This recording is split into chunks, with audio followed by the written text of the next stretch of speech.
Hello guys, welcome back again. आज हम पढ़ने वाले हैं आपकी जल विभव, जिसे हम बोलते हैं वाटर पोटेंशियल। और इसकी बेसिक सी डेफिनेशन अगर हम देखें तो यहाँ पे आप देख सकते हैं शुद्ध पानी के अणुओं की जो स्वतंत्र ऊर्जा होती है और जो विलयन में जो पानी के अणुओं की स्वतंत्र ऊर्जा होती है उसके बीच में जो अंतर होता है उससे आप बोलते हैं जल विभव।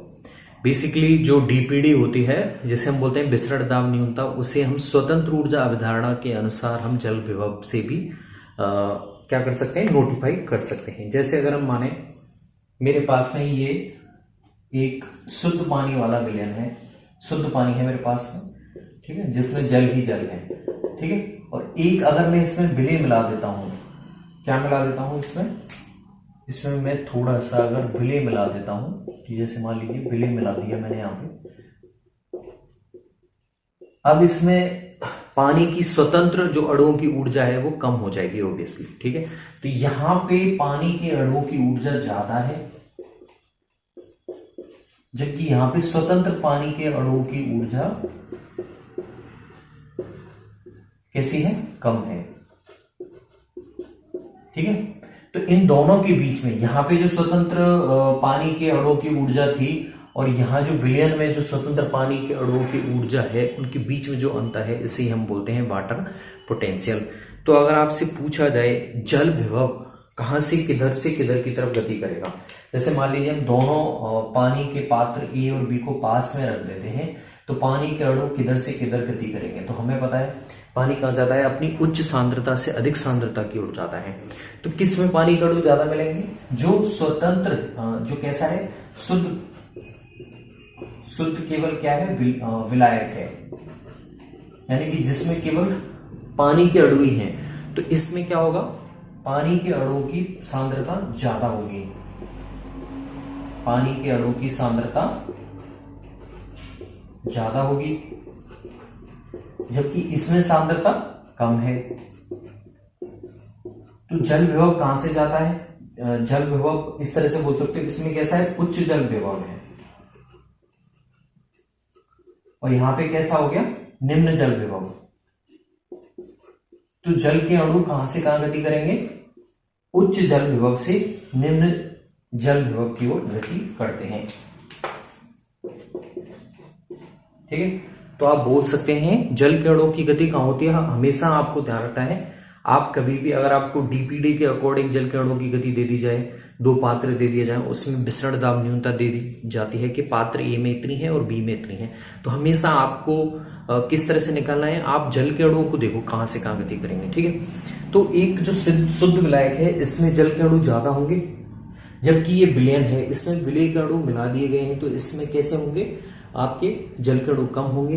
तो जल के अणु अपनी अधिक सांद्रता यानी पात्र ए से बी की तरफ गति करेंगे, यानी कि उच्च जल विभव से निम्न जल विभव की ओर अणु गति करते हैं। इतना आपको ध्यान रखना है। अगर मैं बोलूं जल के अणुओं की, एक बार ये लिख लेना, मैं ये बता देता हूं, ये जो बेसिक चीजें आपको पता होनी चाहिए,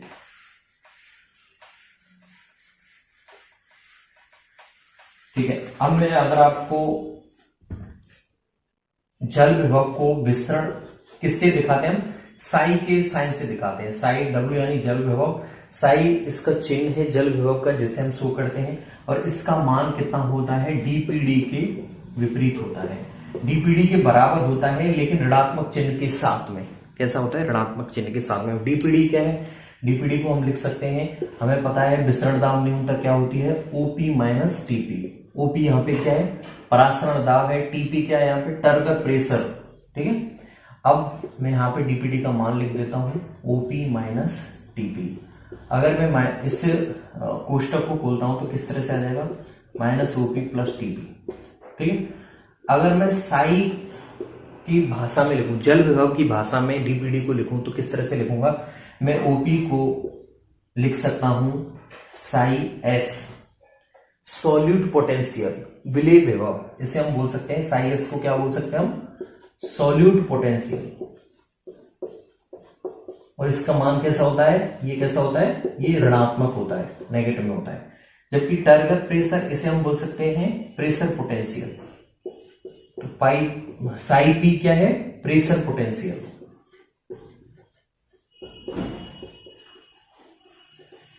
ठीक है, तो इस तरह से आपको ध्यान रखना है। हमने साई की भाषा में, जल विभव की भाषा में डीपीडी को क्या कर दिया, विस्थापित कर दिया है। जो हमने ओपी को दिखाया है वो कैसा होता है, साई एस होता है, यानी कि सॉल्यूट पोटेंशियल होता है, और साई एस का मान कैसा होता है, ऋणात्मक होता है। और टीपी जिसे हम टर्गर प्रेशर बोल रहे हैं वो क्या है आपका, प्रेशर पोटेंशियल, जिसे हम साई पी से दिखाएंगे। ठीक है, किससे, साई पी से दिखाएंगे। तो इस तरह से आपके पास में जल विभव का सूत्र आ जाता है psi W equal to psi S plus psi P. Psi S का मान क्या होगा, हमेशा नेगेटिव में होता है, इसका मान हमेशा पॉजिटिव में होता है। अगर टोटल मान आपसे पूछा जाए, जल विभव विसरण दाब न्यूनता के बराबर होता है, लेकिन ऋणात्मक यानी विपरीत दिशा में, ऋणात्मक चिन्ह वाला अगर विसरण दाब न्यूनता होगी तो उसे बोलेंगे आप जल विभव। अब हम कोशिका की 3 स्थितियां देखेंगे जो हम विसरण दाब न्यूनता में देखते हैं कि अगर आंशिक स्फीत कोशिका है, स्लथ कोशिका है, जीव द्रव्य कुंचित कोशिका है, उसमें जल विभव कैसे कैसे आप निकालेंगे, इस सूत्र के अकॉर्डिंग ही देखेंगे हम। कैसे 3 कंडीशन देखेंगे हम कि हमारी सबसे पहली कोशिका मान लीजिए कौन सी है, यहाँ पे आप देख सकते हैं पूर्ण स्फीत कोशिका है। हमारे पास में सूत्र क्या है, वाई डब्ल्यू बराबर Y S plus Y P. ठीक है, सॉलिड पोटेंशियल जिसे हम बोल रहे हैं माइनस ओपी, और साई पी जिसे हम बोल रहे हैं टर्गर प्रेशर। अगर पूर्ण स्फीत कोशिका है तो पूर्ण स्फीत कोशिका में अगर हम बताएं कि ओपी और टीपी का मान कैसा होता है, बराबर होता है, तो इसके लिए जल विभव कितना आएगा वो हम यहाँ पे निकालेंगे। तो जल विभव निकाल लीजिए, ओपी और टीपी दोनों का मान बराबर होगा, तो कैसा हो जाएगा ये माइनस, जैसे ओपी और टीपी का मान बराबर है, तो जैसे मान लीजिए हमारे पास में ओपी का मान है 10 बार और टीपी का मान भी कितना होगा 10 बार, तो आंसर कितना आ जाएगा -10 + 10 बराबर 0। यानी कि जल विभव सर्वाधिक जो होता है वो शून्य वाला होता है, यानी कि पूर्ण स्फीत कोशिका में जल विभव सर्वाधिक होता है।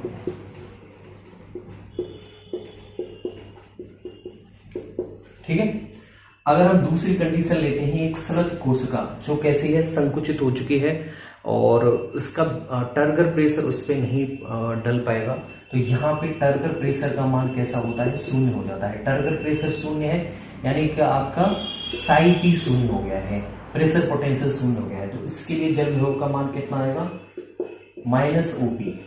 ठीक है, कितना आ जाएगा, माइनस ओपी। अगर मैं इसके लिए मानूं, एग्जांपल दे देता हूं कि कोई भी कोशिका है जिसके लिए टर्गर प्रेशर का मान तो 0 हो गया, लेकिन कैसे वो कोशिका स्लथ कोशिका है, उसमें ओपी का मान 10 बार है, तो उसके लिए जल विभव बताइए, जल विभव बताइए, तो उसका कितना आएगा, -10 बार, ये इसका आंसर आ जाएगा। ठीक है, ओके। अब हम देखते हैं जीव द्रव्य कुंचित कोशिका। एक जीव द्रव्य कुंचित कोशिका क्या होती है, जिसमें उसका जो जीव द्रव्य है वो कुंचित होता चला जाता है, सिकुड़ता चला जाता है, और उसका जो वो कोशिका भित्ति पर दबाव नहीं डाल पाता है।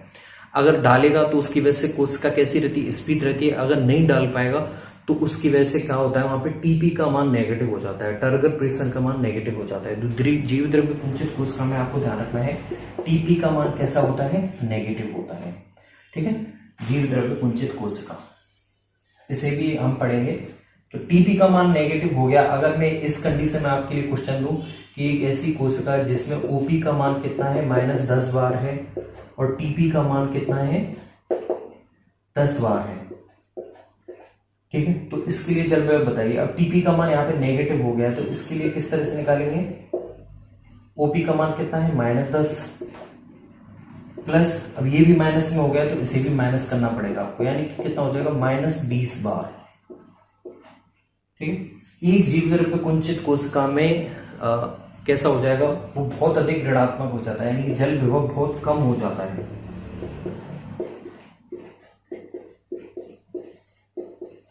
ठीक है, जल विभव कहां जाएगा, अगर आपको ऋणात्मक भाषा में दे रखा है तो जल विभव लेस नेगेटिव से मोर नेगेटिव की ओर जाता है। जैसे मैं क्वेश्चन बताता हूं आपको, जैसे ये आपने स्क्रीनशॉट ले लेना, जिस एक बार मैं वापस से रिपीट कर देता हूं। देखिए, पूर्ण स्फीत कोशिका में ऑस्मोटिक प्रेशर टर्गर प्रेशर के बराबर होगा, उस कंडीशन में साई डब्ल्यू का मान 0 आ जाता है और ये सर्वाधिक होता है। स्लग कोशिका में टीपी का मान 0 हो जाएगा। टीपी क्या है आपका प्रेशर पोटेंशियल है, अगर ये 0 हो गया तो ये आपका नेगेटिव आ जाएगा। जीव द्रव्य कुंचित कोशिका में टीपी क्या हो जाती है, ऋणात्मक हो जाती है, उस कंडीशन में आपका कितना आ जाएगा, बहुत अधिक ऋणात्मक आ जाता है, मोर नेगेटिव आ जाता है। अब आपसे पूछा जाए कि 2 कोशिकाएं हैं, एक तो पूर्ण स्फीत कोशिका है और एक जीव द्रव्य कुंचित कोशिका है, ठीक है, इसमें तो 0 है, ये मान लेते हैं। स्रत कोशिका है और एक जीव द्रव्य कुंचित कोशिका है। चलो मैं क्वेश्चन दे देता हूं।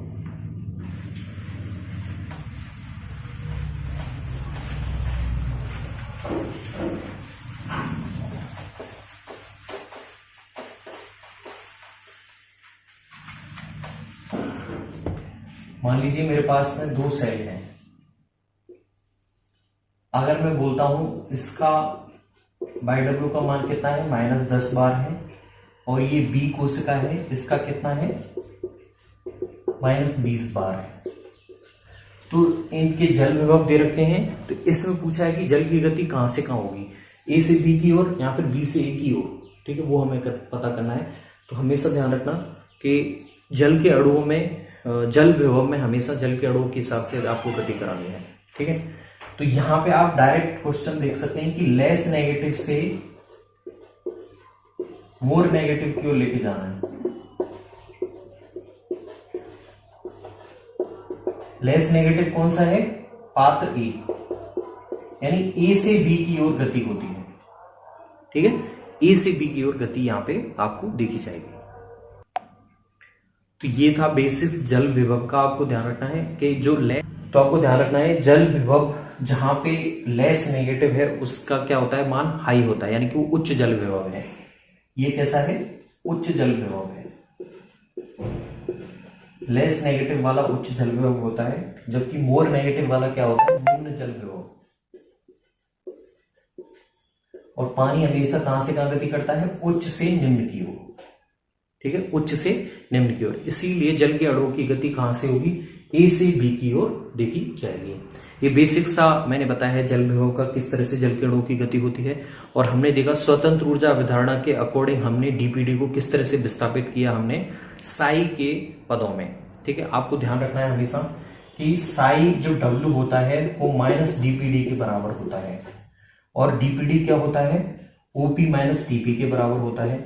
जब आप इसे ओपन कर देंगे तो ये आ जाएगा -OP + TP, और ओपी को हमने साई की पदों में किस तरह से विस्थापित किया था, ये हमने रखा था साई एस सॉलिड पोटेंशियल, और ये हमने रखा है प्रेशर पोटेंशियल। और जो सॉलिड पोटेंशियल होता है वो कैसा होता है, नेगेटिव होता है, प्रेशर पोटेंशियल वो कैसा होता है, पॉजिटिव होता है। ये आपको ध्यान रखना है।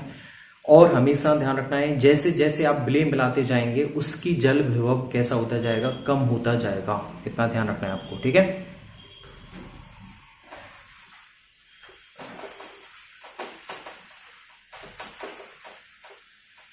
अगर मान लीजिए ये मेरे पास में एक पात्र है, ठीक है, ये एक पात्र है, और इसमें मैं कोई भी सॉलिड मिलाता चलता हूं, ठीक है। तो सॉलिड जैसे जैसे मिलाता जाऊंगा इसमें पानी के अणुओं की स्वतंत्र ऊर्जा कम होती जाएगी, इसलिए इसका जल विभव कैसा होता जाता है, कम होता जाता है। यानी कि विलयन का जल विभव हमेशा शुद्ध विलायक से कम होता है। ये भी आपको ध्यान रखना कि विलयन का जो जल विभव होता है वो हमेशा शुद्ध विलायक के जल विभव से कम होता है। शुद्ध विलायक के जल विभव से कम होता है, ये आपको की पॉइंट ध्यान रखना है। फिर आप पानी के अणुओं के गति के हिसाब से गति करवा सकते हैं। This will be all about water potential. If you have any problem then comment down below. Thanks.